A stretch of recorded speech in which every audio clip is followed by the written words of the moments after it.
manifest. I met my husband 4 years ago, and you've been telling me about you, and I was like, yes, that's nice, you know.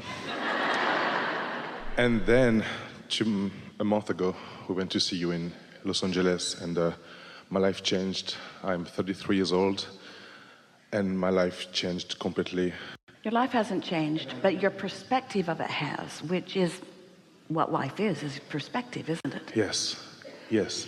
Yeah. And I get it. I get everything. It's almost like, duh, but That's that moment of remembering yes, who you really are and what you really know. Yeah. I've been in a few years ago, I was New in title for a book. Duh. Right. So I think I'm a very, very good manifestor. I mean, before I had a teaching in my life. When I look back on my life, I think I know, I felt it. I'm a very good creator, which comes with sometimes a downside, because I'm very, very good at creating everything I want to have. I mean, I'm from France. I always wanted to be in the USA, married, have dogs, and that's my life today, you know? But in the same time, I think I'm good at creating things that I don't want.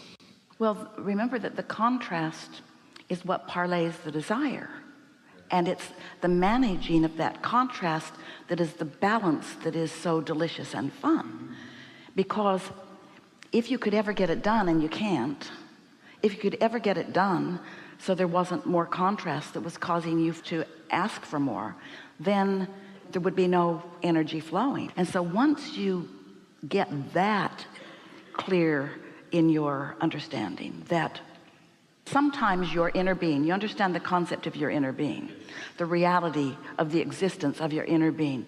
Sometimes your inner being will actually inspire you into something that you call contrast and unwanted, because it's the next logical step to cause you to formulate an asking that will shore up a whole bunch of stuff you've already put into your vortex.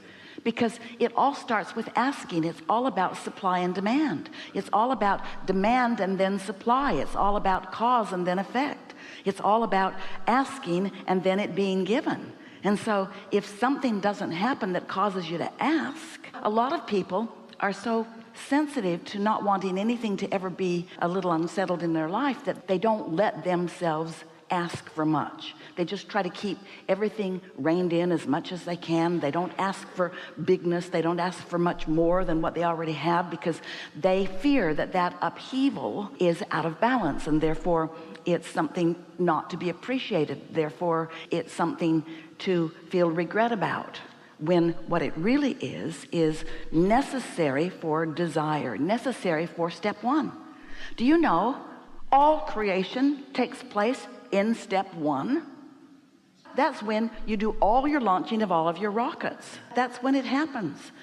Step two is source just lines up with what you've asked for, and step three is you let it in enough that it manifests so that others can see it. But the creation happened in that contrast. Don't you like knowing that?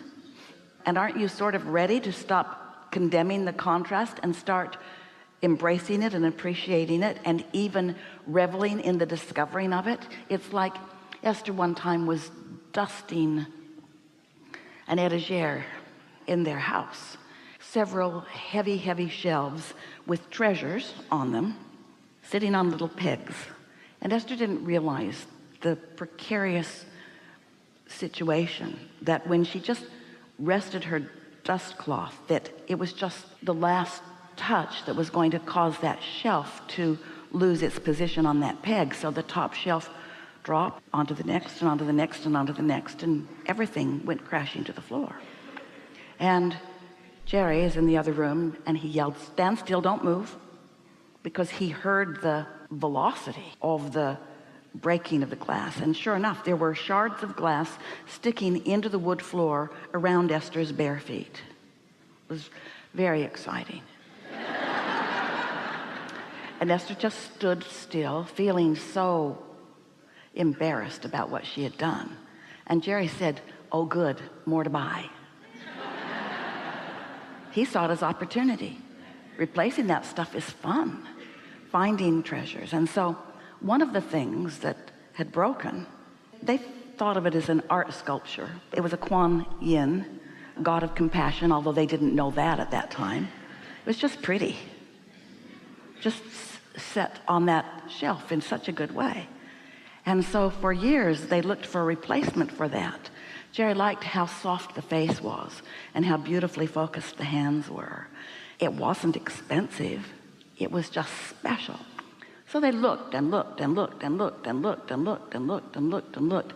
Esther would say, what about that one? No, not quite right. What about that one? No, not quite right. That one's not tall enough. That one's not quite. So for years and years and years and years and years and years and years and years and years and years and years and years and years, they looked for that. So the other day, Esther is in a place in San Antonio looking for some art for her wall in her new house. And the owner of the shop took her into a back room, his personal office, in fact, climbed up on a ladder and reached deep into a shelf for some rolled art that he thought she might like, and she did. And while he's up on the ladder, reaching, Esther's looking around his office, and there is that identical, exact piece to the exact detail. So he climbed down from his ladder, and Esther said, I would like to purchase that from you. He said, it's not for sale. And Esther said, I get that. But I would really like to purchase that.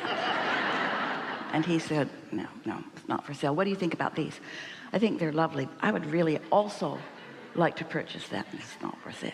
It's not for sale. I get that. I had one exactly like it. And in 1995, I broke it. And I've been looking for its replacement ever since. And then my husband died a few years ago, and I've been looking for it ever since that, too. I would really like to purchase that. And it's not for sale. So they measured the other artwork and laid it out on the table and decided what they were going to do with it and what kind of frame they would put around it and how many pieces they would make out of it. And Esther was there quite a while. And then he said to her, I've decided to sell that to you. My mother told me to. He said, that was a gift from my mother, and she thinks I should sell it to you. And Esther said, that's because Jerry and your mother are hanging out together. In fact, I'm sure that's why I'm here. I'm sure he knew it was here. I'm sure that's how I got here. The non-physical is in cahoots all the time. In other words, non-physical energies always guiding, and sometimes guiding you to what seems like a dead end or a wild goose chase or even upheaval that you don't need. In other words, every piece of guidance doesn't turn out in the moment to be so obviously right on track. In fact, most of the time, it doesn't look so obviously right on track. Even in this scenario, it's not for sale. Yearning. It's not for sale. But you don't understand. I found something that I've been looking for a really, really, really, really long time. Look over there. Grab it and run. I think I smell gas. You might want to run upstairs and check it. In other words, Esther was really, really, really focused on her wanting there. Really, really wanting. It seemed like a moment gone very wrong.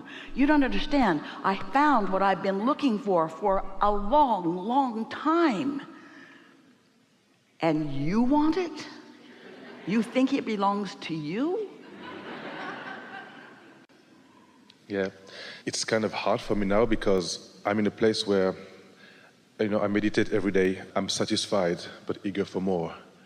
But sometimes it's very hard because when you're so satisfied, how can you reach need a lot for more trauma and drama in your life. No. No. We're on it. No, please, no. I had enough.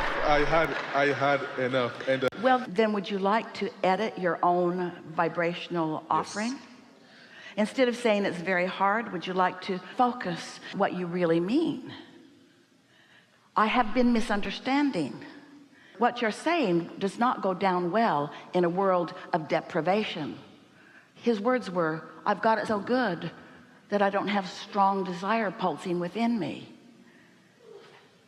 Most people don't want to hear that from you, but we don't want you to care what most people want to hear from you. Did you hear us earlier? You're not ever going to get it done, and you are not ever going to be free of contrast. And you know what's really going on? Here's what's really going on. You're really going to appreciate this, because this is what's really going on. It's not that there is no contrast.